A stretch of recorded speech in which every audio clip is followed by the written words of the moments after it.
সুপ্রভাত। ব্লগার জয়িতা চ্যানেলের একটি নতুন ব্লগে স্বাগত জানাই সব্বাইকে। কেমন আছেন সবাই? আশা করছি সবাই ভালো আছেন। আমরাও বেশ আছি, মোটামুটি ভালোই আছি। আর সকালবেলায় চলে এসেছি রান্নাঘরের ভিডিও নিয়ে। আজকের একটু দেরি করে ভিডিওটা শুরু করেছি। মানে হচ্ছে আজকে যদিও অফিসের দিন আর কি। স্কুল তো এখন নেই, ছেলের পরীক্ষা হয়ে গেছে, তো অফিসে রান্নাবান্না সব কিছু তোড়জোড় চলছে। আর এদিকে আজকে রান্না করে নেব হচ্ছে একটু দই পটল, কারণ তোজোর মানে আমার ছেলের ভীষণ দই পটল পছন্দ। তো সেখানে সকালবেলায় বাজারে এসছে দেরি করে, আর এই দেখুন মাথায় ভালো করে চপচপ করে তেল দিয়ে দিয়েছি। আজকে একটু শ্যাম্পু করব, তাই ভাবলাম অনেক দিন মাথায়, অনেক দিন কি অনেক বছর মাথায় তেল দেওয়া হয় না। আর এই যে কর্তামশাইকেও কাজে নিয়ে নিয়েছি সকালবেলা, আর উনি ছিলেন, গরমকাল পড়েছে এখন, আর ওনার তো বডি বিল্ডার এখন চলবে এরকম। তাই বললাম ভিডিও হচ্ছে, তা বলছি ঠিক আছে দাঁড়াও একটা গেঞ্জি পরে নিই। একটু তো কেমন লজ্জা লজ্জা করে না, এই যে তারপরে গেঞ্জি পরে এসছে।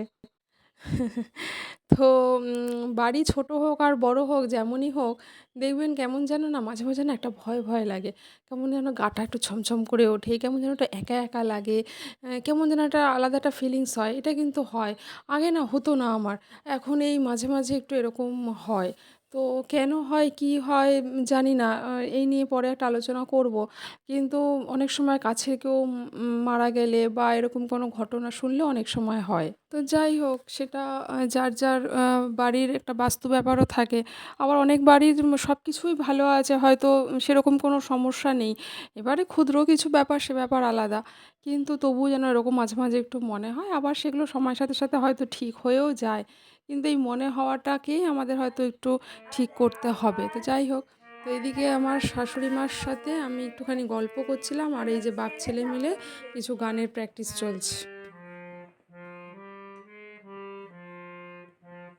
আর আমার এর মধ্যে দই পটল রান্নাও হয়ে গেছে, পোস্ত দিয়েছি, একটু সর্ষে বাটা দিয়েছি, আদা পেঁয়াজ রসুন তো দিতেই হবে, টক দই দিতে হবে। দিয়ে ভালো করে কষিয়ে পটল আলুটাকে ভেজে নিয়ে এবারে গা মাখা মাখা করে দই পটল করে নেবো। তার সাথে একটু মিষ্টি দিতে হবে, আর একটু গরম মশলা গুঁড়ো দিতে পারলে সেটা আরও ভালো। কর্তামশাই তো আমার সাথে মানে কাজকর্ম যে হেল্প করে, যখন যেটা বলি মোটামুটি করে দেয়, কিন্তু ওর তো অফিসের অনেক কাজ থাকে।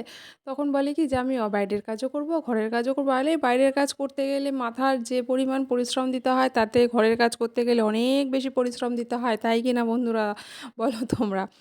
তাই দিকে চলে এসেছি। তারপরে এই যে ছাদে দেখেছো আমার ছাদ বাগানটা কি সুন্দর করে এখন বসন্তের ফুল বেশ টুকটুক করে অল্প অল্প করে হলেও বেশ সুন্দর করে ফুটে উঠেছে। আর এই যে কি সুন্দর জবা ফুল ফুটেছে, কালকে 3টে ফুটেছিল, আজকের একটা ফুটেছে। তো যাই হোক, দেখতে বেশ সুন্দর লাগে, তাই তোমাদের সাথেও একটু শেয়ার করলাম।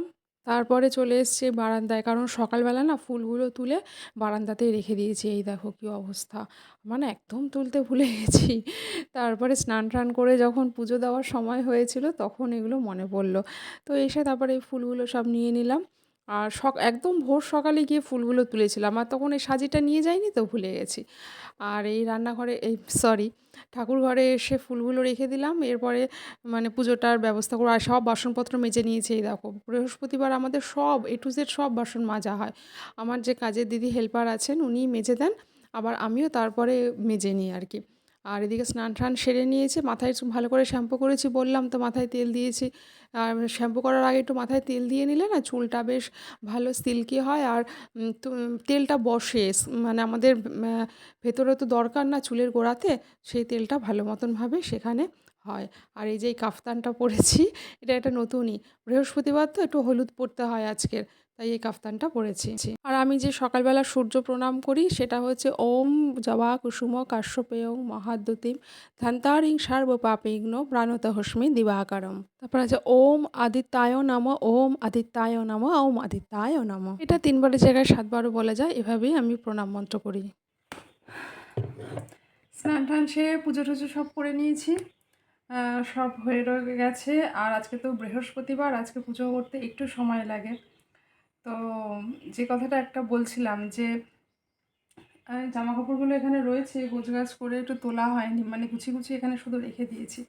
তো যে কথাটা বলছিলাম, মানে একটা ভয় কিন্তু কেমন একটা কাজ করে, যে বাড়িতে লোকজন থাকে, মারা যদি কেউ যায় তাহলে অতটা অসুবিধা হয় না, কিন্তু লোকজন না থাকলে এখনকার তো সব দিনকাল মানে সব তো একা একা নিউক্লিয়ার ফ্যামিলি বেশি। তো সেখানে না একটা কেমন যেন একটা গা ছমছম কেমন যেন একটা ভয় লাগে। নিজের বাড়িতে থাকবো, নিজের জায়গায় থাকবো, নিজের সব কিছু, সেখানে কেন এরকম হবে? এইটা তো মানে সত্যি একটা প্রশ্ন, তাই না? তো সেখানে একটা টোটকা আমরা ব্যবহার করতে পারি যে যদি একটু কর্পূর জ্বালানো যায়, সারা বাড়িতে আরতি করা যায়, তার সাথে একটু শাক বাজাতে হবে, উলুধ্বনি দিতে হবে, আর তার সাথে যদি একটু লবঙ্গ দিয়ে দেওয়া যায় তাহলে কিন্তু বাড়িতে নেগেটিভিটি যেটা থাকে সেটা কিন্তু অনেকটা দূর হয়ে যায়। আর হচ্ছে আস্তে আস্তে সবটাই হচ্ছে মনের আত্মবিশ্বাস। তবে কর্পূর দিয়ে আরতি করা বা কর্পূর ধরানো মানে এরকম করে করে আহ, যে আরতি করতে হবে, যে মানে শিখাটা সেটা সারা বাড়িতে সব জায়গায় ছড়িয়ে দিতে হবে। এতে কিন্তু নেগেটিভ এনার্জি দূরে থাকে, পজিটিভ এনার্জি ফিরে আসে। তো এইটা একটা টোটকা করা যায়। সত্যি কথা মানে ভীষণ মানে কি বলুন তো মানে একটা ভয়টা না একটা কিরকম একটা মানে হাহাকার থেকে আসে যে এটা কেন হলো, কি হলো, এরকম হলো। মানে মৃত্যুটা ভীষণ একটা মানে কঠিন একটা সত্যি। কিন্তু এটা আমাদের মানতে খুব কষ্ট হয়। উম এটা যার, যার ফিলিংস আরকি। এটা একটু তো সময় তো লাগবেই সব কিছুতেই। তাহলে আজকের ভিডিও এই পর্যন্তই। এখানেই তাহলে আসছি। একটু ভিডিওটা বড় হয়ে গেল। তো একটু কষ্ট করে দেখে নেবেন প্লিজ। আমি এখন ছোট, ছোট ভিডিওই দিই। তো যাই হোক আবার দেখা হবে।